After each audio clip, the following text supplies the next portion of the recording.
some who lived to see both in their primes, he more than made up for it with his outstanding representation of 80s America, his stellar style, and iconic but not overbearing second round. A tremendous performance from a 21-year-old. We should warn you, this is not for the faint of heart. What you're about to see is brutal at best, and we must say Alan Clark is a very lucky man tonight just to be alive.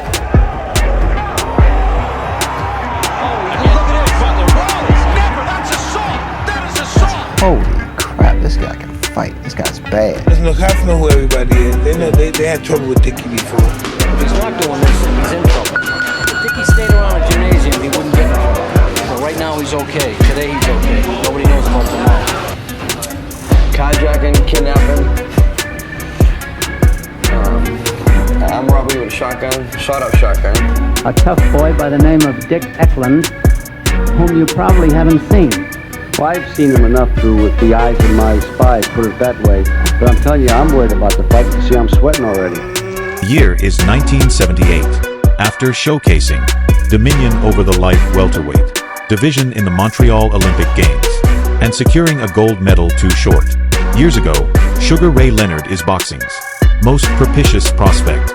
Now entering the 12th professional bout of his career, Leonard is taking his next big step up against the unpredictable, uncoable Richard Dickey. Dickey, he's the kind that you try to punch and he's just not. Flicks that jab out like lightning. Another fighter with an extensive amateur record and a fresh face among veterans of the big leagues in boxing. And Sugar Ray, are you the least bit superstitious about number 13? Not at all, Don. I don't believe in superstition. You just believe in your fists and your legs. I basically believe in reality. Can Ray Leonard beat his toughest test yet and knock out one of the grittiest fellow prospects around? Let's get into. Welcome back to Boxing After Dark.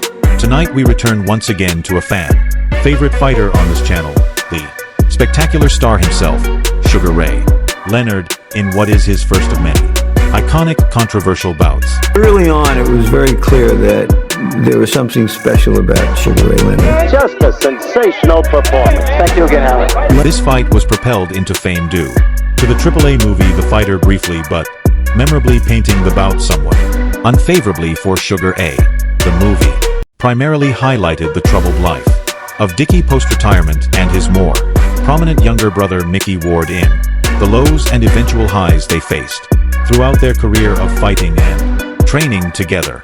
Still, the brief call back to Ecklund's shining moment in the spotlight remains burned into the subconscious of all who watched the Oscar-winning flick and has led this bout to widespread fame and for some infamy due to the mystery surrounding this legendary battle. Hey, bro, I feel like a barber. I sit back in my chair and say, next?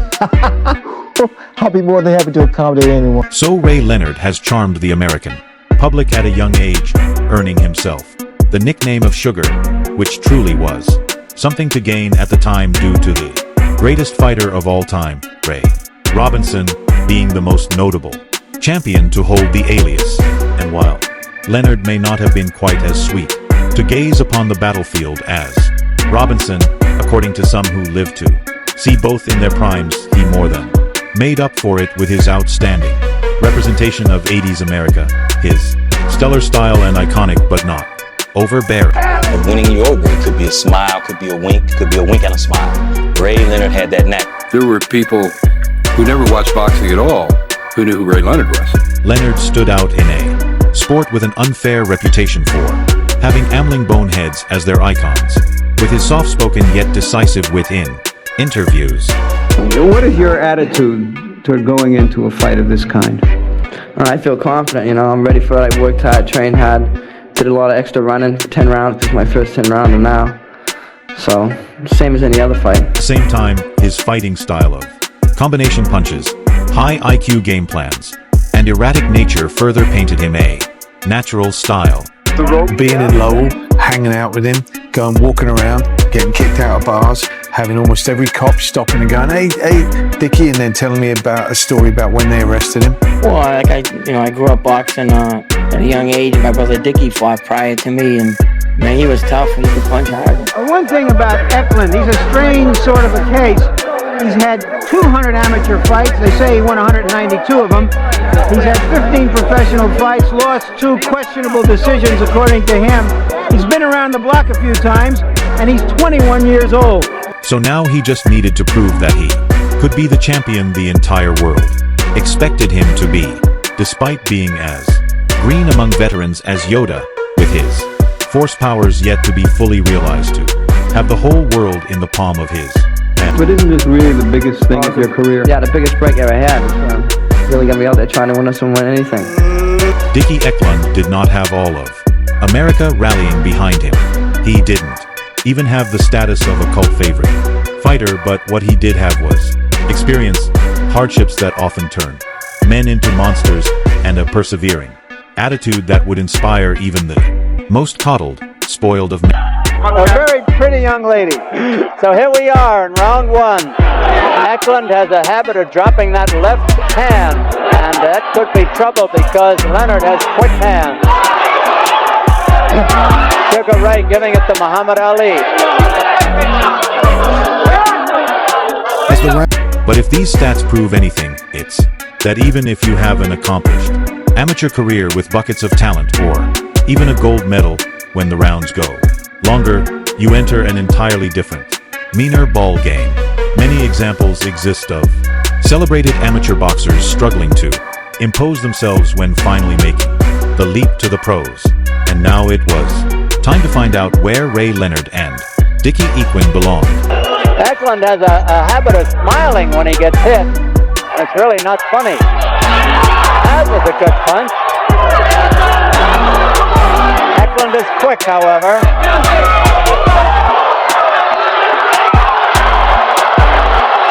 Now he's left. May get knocked out if he takes a couple more like that. But neither one of them worked.